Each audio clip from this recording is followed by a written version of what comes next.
Hi guys and welcome to a brand new video with Reece Jets. Today we have an Emirates Boeing 777-300 Premier Planes model. The box is really nice on this model. It looks very expensive. Yeah, it's really nice. I got it off Amazon. I think it was £20. I got it ages ago. I got it about 3 years ago. But yeah, I got it for Christmas, but obviously I know the price because I picked it. So yeah, it's got really nice box detail there, like lots of information about the aircraft and stuff. An assembly guide there, a picture of the aircraft and some information regarding the aircraft there. So let's get dived in and see what this model is all about.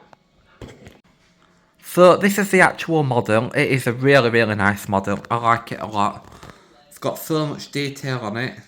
It's incredible how much detail it actually has. The painting is actually great as well. It's got great paintwork. Nice engines. Nice wings as well. It's just a great model. Really nice model. It hasn't got a registration, but I'm not too fussed about that because it wins anyway with detail because it's got excellent detail quality. It is just amazing. It's a 1 to 250 scale. It is just amazing.